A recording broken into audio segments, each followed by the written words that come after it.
Chapter 22. Kaboom! Suddenly, lightning flashed, thunder crashed, and the rain came a-tumbling down. That's why, said George. At the first few drops of rain hit Captain Underpants' pudgy face, he began to transform. In a matter of seconds, he changed from a confident, powerful superhero into an angry, annoyed elementary school principal. Unlike Wisely, the rain on the face thing was having the opposite effect on nice Mr. Krupp, transforming him once again into an arrogant, foul-tempered supervillain named Captain Blunderpants. Evil George and Evil Harold smiled their evilest smiles as Captain Blunderpants snapped their ropes and yelled out a triumphant la-la-tra. George and Harold quickly snapped their fingers again and again, but it was having no effect. It was raining too hard, and Mr. Krupp was getting annoyed. "This is the dumbest dream I've ever had," he shouted. "I'm gonna go home and get back into bed." And with that, he turned and stormed off toward his soggy toilet paper-covered house. Snap, snap, snap, snap. "Looks like the tables have turned," Evil Harold snickered. "You guys haven't won yet," said George. Quickly, George and Harold leaped onto Cracker's back, and the three forlorn friends flew off toward their treehouse. "Don't just stand there," cried Evil Harold to his creepy cohorts. "Let's get him!" Chapter 23. 2 minutes later, back in George's yard, our heroes searched furiously through their treehouse. "I found it!" cried George. "The Shrinky Pig 2000! All we have to do is shrink those evil losers and we'll save the world!"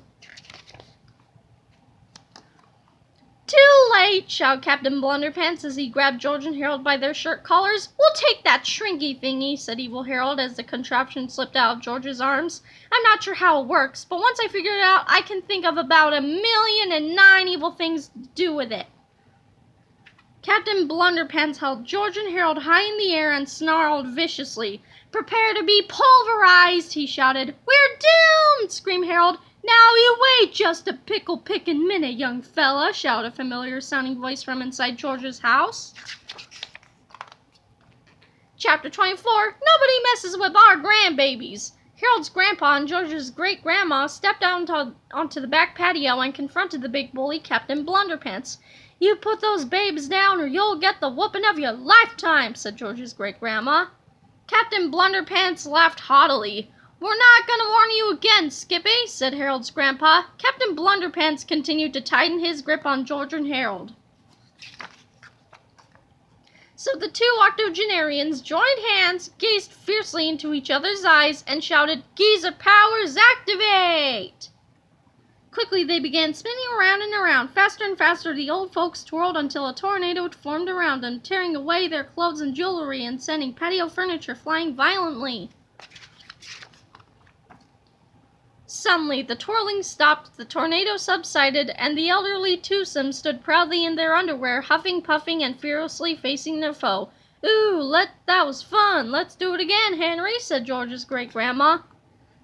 Laughed Harold's grandpa. "All right, my dear, but we've got to teach that silly Willie a lesson first." "Oh, yeah," said George's great-grandma. "That young fellow's got a hankering for a spankerin'." Harold's grandpa grabbed a couple of curtains from the kitchen window and tied them around their necks. "Not too tight, Henry," said George's great-grandma. With their capes in place, George and Harold's super-grandparents approached Captain Blunderpants triumphantly. "All right, sonny," said Harold's grandpa. "Prepare to get your bucket whooped by Boxer Boy and Great-Granny Girdle." Chapter 25, The Incredibly Graphic Violence Chapter Part 2, in Flip-O-Rama. The Geriatric Jawbreaker. A cane in the brain. Take a walker on the wild side. Chapter 26, Shrinky Dorks. "You know," said George, "I think I just figured out what happened to the superpower juice that disappeared earlier." "Oh yeah," said Evil George, "but you didn't figure this out. All we have to do is press one button on this shrinking machine and you'll all be transformed into tiny little shrimps." "Go ahead and press the button," laughed Harold. "You're just holding it backwards anyway. You'll just shrink yourselves." "Really?" said Evil Harold. "Gee, thanks." He turned the Shrinky Pig 2000 around and pressed the button. Zap! And they were shrunk to the size of potato chips. Hey, shouted medieval George, what happened? Oops, said Harold, I guess I made a mistake. You actually were holding it right the first time. My bad. You know, said George, I think I know two little boys who could really use a good spanking. Chapter 27, the incredibly graphic violence chapter part 3 in Flipperama. Well, folks, you know what to do, and you know how to do it. Happy Spanksgiving!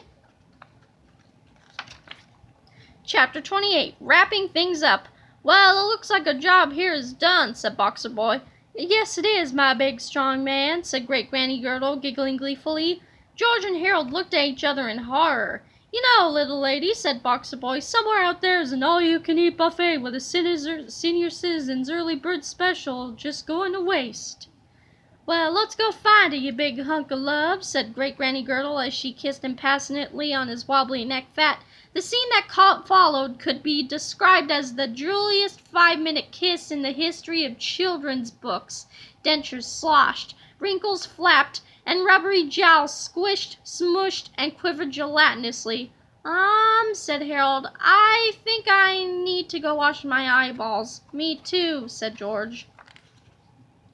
And as the arthritic Avengers flew off into the sunset, George and Harold decided to try very, very hard not to think about the disgusting event that they had just witnessed. Come on, we gotta wrap this story up, said George. First we need to dehypnotize and shrink Sulu.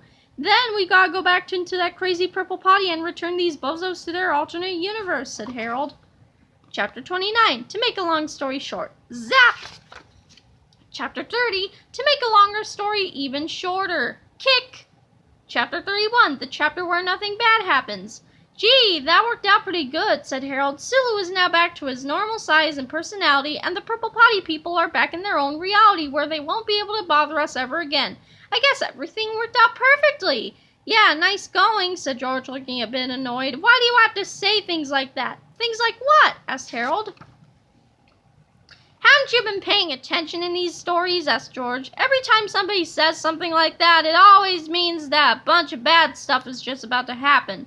But what could possibly go wrong now? Asked Harold. Free! Shouted the chief of police. You guys are under arrest for robbing Frank's bank. Looks like you're going to jail for the rest of your lives. See what I mean? Said George. You gotta stop saying stuff like that. I guess you're right, said Harold, but at least things can't get any worse. Ah! Shouted George. You did it again! Now I bet when you turn the page, something even worse is going to happen. You've got to learn to keep your mouth shut at the end of these books. Yeah, but what could be worse than going to jail for the rest of our lives?